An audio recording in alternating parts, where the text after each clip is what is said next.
Avec mon agence Kodak, on a la chance de faire partie des rares acteurs en France à avoir le nez assez profond dans plus d'une centaine de marques e-commerce et leur stratégie de croissance, ce qui nous permet d'avoir une idée assez précise de ce qui fonctionne sur le marché pour faire grossir une marque. J'en ai déjà documenté quelques-uns sur la chaîne Les Bruts e-commerce. Ce qui m'intéresse tout particulièrement, c'est les théorèmes qui sont généralisables. Parce que c'est un petit peu le piège quand une marque vous donne un conseil, c'est que t'es pas sûr que ça fonctionne pour toi. Dans cette vidéo, on va se concentrer sur le haut du panier. Je croise régulièrement des ovnis, c'est-à-dire des boîtes qui ont des courbes de croissance absolument anormales, comme par exemple Boku qui fait 8 millions en année 2 quand même. Et ce genre d'outliers, j'ai souvent pensé que c'était des anomalies. Sauf qu'à force d'en voir, je me suis rendu compte que à chaque fois dans leur singularité, elles avaient une façon qui était commune d'aborder les problématiques de croissance. Dans cette vidéo, je t'ai synthétisé en 5 points ce qui représente le mieux selon moi ce que font ces fusées du e-commerce. Numéro 1, pas de diversification. Alors, ces marques qui grossissent très vite, elles sont quasi exclusivement portées par de la pub, principalement sur Meta. Leur singularité par rapport aux autres, c'est qu'elles poussent toujours le sujet beaucoup plus loin que leurs concurrents. Ce qui fait qu'à la fin, elles arrivent à dépenser plus et ça leur apporte plus. Mais comment elles font? Ce qu'on a remarqué, c'est que contrairement à la doxa, qui prône très souvent la même chose, donc la diversification des canaux, eh bien ces premiers de classe, ils font l'inverse. Et donc on avait une espèce de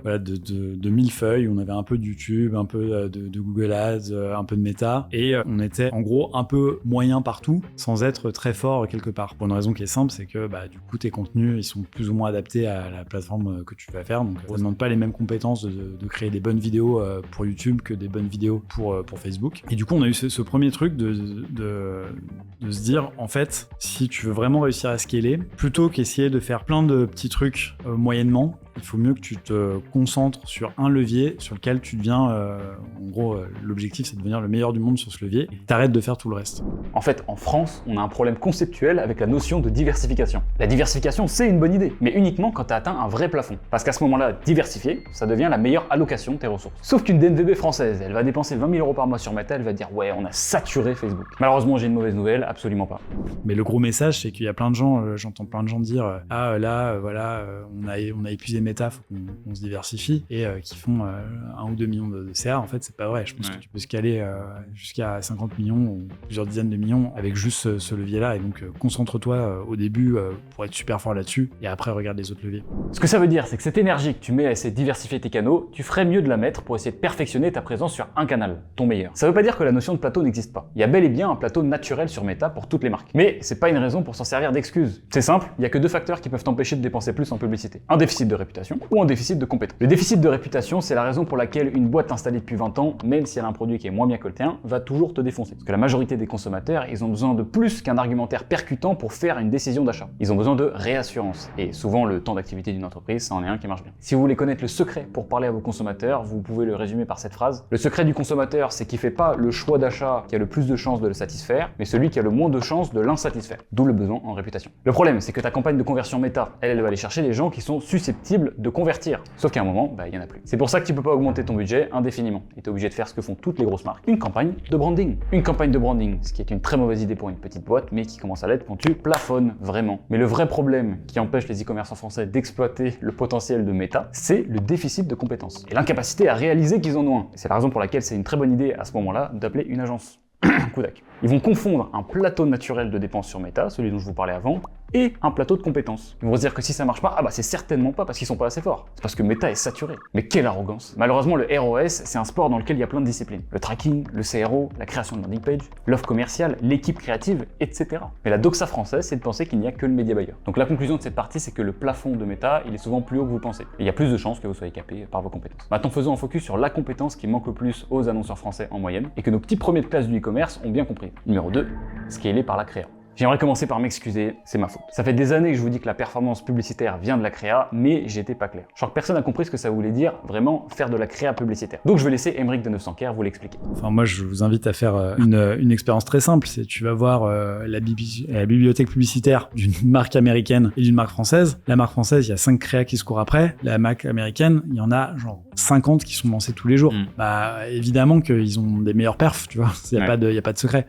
50% du temps passé par ton entreprise sur de l'acquisition doit être passé à faire des itérations créatives. Pour ça, il y a un métier que les marques ne connaissent pas bien souvent, c'est le creative strategist. Et c'est une personne qui va réfléchir à la stratégie de la création de vidéos. C'est une personne qui va être très créa, en même temps très marketeur, en même temps très commercial. Ce qui est un mix qui n'est pas tout à fait évident à avoir. Scaler par la créa, c'est ça que ça veut dire. C'est trouver des éléments publicitaires sur lesquels Meta va accepter de dépenser beaucoup d'argent de façon rentable pour votre marque. Et donc trouver des bonnes créas va vous permettre d'augmenter votre budget. Vous comprenez? Et là où tout le monde se trompe encore une fois, c'est que faire des bonnes créas, ça veut pas dire avoir des bonnes idées. Le déficit, il vient beaucoup plus souvent du manque de compréhension de la data derrière une pub. Pourtant, c'est pas sorcier, c'est tout le temps les mêmes. En gros, donc une créa, pour nous, on va l'analyser avec globalement 4 métriques clés. Le premier métrique, c'est le hook rate. Donc le hook rate, c'est le nombre de vues à 3 secondes sur le nombre d'impressions totales. Donc en gros, c'est le nombre de gens qui s'arrêtent pour regarder le début de la vidéo. Ensuite, on regarde le hold rate, qui est sur ces gens qui ont regardé 3 secondes, combien reste encore 15 secondes de plus en pourcentage. Et ensuite, on va regarder le CTR et le CPC et le coût d'acquisition. Ensuite, ce qu'il faut être capable de faire, c'est sortir de l'analyse par créa. Commencer à se poser la question des axes créatifs. Qu'est-ce que ça veut dire? Eh bien, tu peux avoir une dizaine de créas différentes qui en fait partagent un axe commun. Ça peut être une promo, ça peut être une collection produit, ou alors c'est juste toutes des vidéos. Et si tu fais pas d'analyse agrégée de ces éléments publicitaires, malheureusement tu passes à côté d'apprentissage. Et ces premiers de la classe du e-commerce, ils savent très bien ce qu'ils doivent essayer de produire et ce qu'ils doivent arrêter d'essayer de produire aussi. La façon dont on le fait chez Kudax, c'est que dans la nomenclature qu'on utilise pour nos créas, on va noter plein de tags qui représentent selon nous les axes que monte la créa. Ensuite, on a construit un outil avec Data Studio qui nous permet de les mettre en évidence. Donc par exemple, sur ce client, on a découvert que l'éco-responsabilité était un argument qui marchait pas du tout sur les clients. Donc on a arrêté d'essayer de perdre de l'argent à faire des créas sur ce sujet et on s'est concentré sur les axes qui marchaient le mieux. Et enfin, une fois que tu sais ça, là tu peux commencer à faire de la quantité. C'est évidemment dépendant du niveau de dépenses publicitaires. De manière générale, plus tu dépenses, plus tu dois faire de créa. Mais l'idée générale qu'il faut retenir, c'est l'idée de variante. Chacune de vos créas doit être déclinée. Je pense que c'est un des points principaux, c'est de dire en fait tu fais un tournage mais qui va ensuite te permettre de créer énormément de déclinaisons de tes créas. Mais on se donne en gros comme objectif d'en sortir au moins une par semaine, de créas complètement neuves. Ouais. Et en fait à chaque fois tu as des déclinaisons et donc tu vas avoir entre 3 et 5 déclinaisons pour chaque créa. Pour prendre un exemple plus concret, regardez ces deux vidéos. Elles ont été faites sur le même tournage, mais c'est pas le même scroll stopper. Pour Halloween, on a développé un dentifrice à un goût un peu particulier. Je vous propose de le goûter. Est-ce que ça vous tente? Ah, de ouf, carrément. Pour Halloween, on a développé un dentifrice à un goût un peu particulier. Je vous propose de le goûter. Est-ce que ça vous tente? C'est un exemple de variante qui est très facile à faire. Ensuite, vous n'avez plus qu'à créer votre process créatif pour être alimenté tous les mois en créa. C'est sur ce modèle-là qu'on accompagne nos clients avec notre studio créatif qui s'appelle le Labo. Et j'étais rassuré de découvrir que c'était aussi la méthode qu'utilisait Boku pour produire les siennes. Derrière ça, tu vas aller analyser toutes les tendances, les meilleurs ads. Qu'est-ce qui fonctionne le mieux? Qu'est-ce qui fonctionne le mieux? Qu'est-ce qui fonctionne mieux aux US, en Pologne, je sais pas où, à gauche, à droite. Et donc là, ça donne des tendances, ça donne des vibes, des mécaniques de vidéo qui fonctionnent très bien et que tu peux toi réutiliser en confrontant tes pains et tes bénéfices produits. De là, tu mélanges tout ça et tu testes. Et là, c'est du testing, du testing, du testing. Donc derrière ça, pour tester, donc nous on a le créatif stratégiste qui donne des tendances, des mécaniques de vidéo. On amène dedans nos bénéfices produits, nos pains. Derrière ça, on crée des scripts très très drôles avec notre humour et c'est là la brand très très très importante. Derrière ça, on envoie tout ça à des créateurs de contenu qui sont eux excellents pour transmettre un message avec une énergie, un style de vidéo, etc. Derrière ça, tous les rushs, on les envoie à un monteur et une monteuse. On les met sur Facebook Ads, on analyse, on A/B test et on crée des dizaines et des dizaines de hooks sur une seule vidéo, tu vois. Ça va très très loin.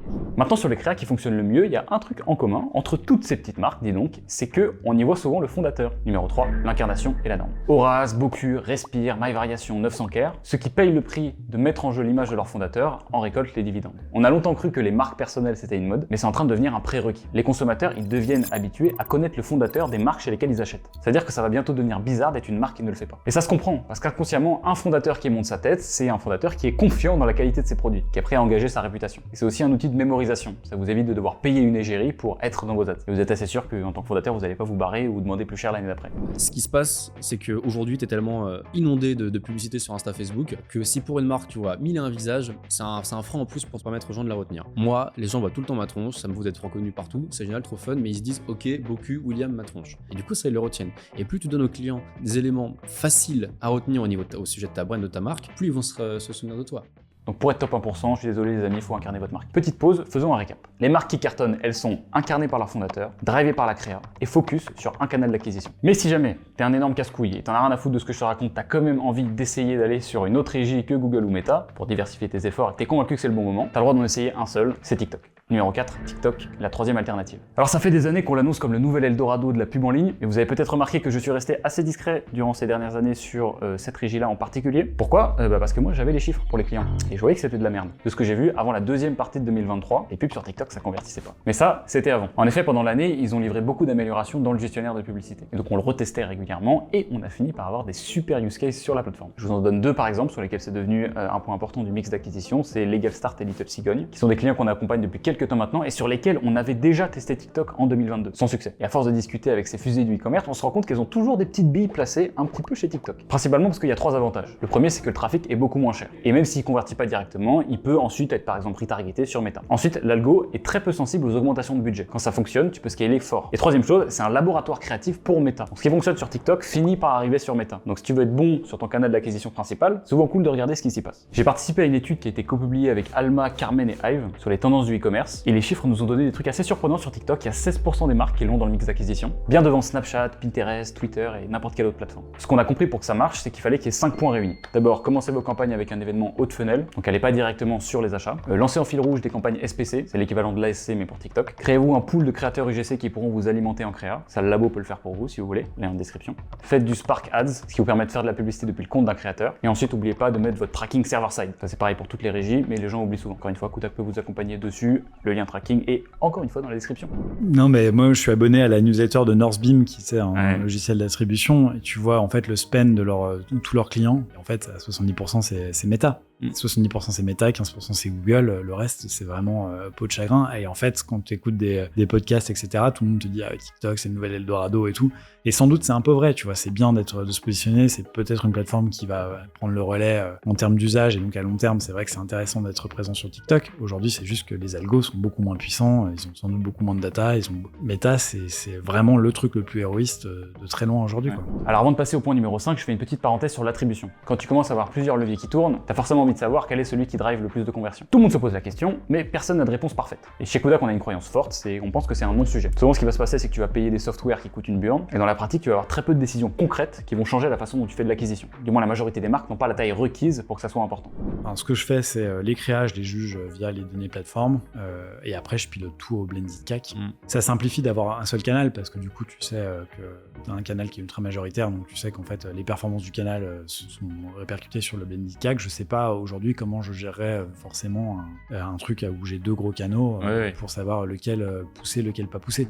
En gros, ton kit de survie de l'attribution, c'est quoi? C'est un post-purchase survey, avoir plusieurs outils de lecture des résultats, donc tu regardes dans Meta, dans Shopify, dans Google Analytics, pour avoir toutes les interprétations de tes chiffres. Et enfin, vraiment, si t'es courageux, tu peux essayer de couper un canal pendant une durée de temps, comme recommande Emeric. Et le problème de ça, c'est que les conséquences d'avoir coupé un levier ne se voient pas forcément directement. Donc fais attention. Bon, à la fin, il n'y a qu'une seule chose qui compte, c'est ton coût d'acquisition global. Ça fait des centaines d'années que les marques elles font de la pub sans aucun système d'attribution. Ça veut pas dire que ça fonctionne pas. C'est pas le nerf de la guerre des marques qui cartonnent. Pour la publicité en ligne, en général, ça va avoir beaucoup plus d'impact d'avoir un produit qui a un wow factor, c'est-à-dire qui est remarquable. Numéro 5, devenir remarquable. Quand vous essayez de faire grossir votre marque avec les réseaux sociaux, vous êtes nécessairement noyé dans le bruit, c'est-à-dire que vous avez un gros enjeu à dépasser ce bruit. Pour ça, il faut créer de la remarquabilité. Et toutes ces fusées du e-commerce ont réussi à le faire d'une façon ou d'une autre. Boku, par exemple, a réussi à se démarquer avec plusieurs choses. D'abord, son ton humoristique. C'est probablement la seule personne de ton feed Instagram qui te parle de caca. Et ensuite, il bénéficie d'un énorme écart entre la valeur perçue de leur produit, parce qu'on se dit qu'une toilette japonaise, ça coûte des milliers d'euros, et la valeur réelle, donc à peine 130 euros, ce qui crée de la curiosité. Mais ça peut être sur des facteurs beaucoup plus légers, comme par exemple Lovebox. Je pense à ça parce que j'en ai offert une à ma grand-mère, qui permet de communiquer avec des messages et des photos via une boîte en bois, et qui a un petit genre de bouton personnalisable qui attire grave l'attention en fait sur les réseaux sociaux. Donc la première façon d'être remarquable, c'est d'avoir un effet wow.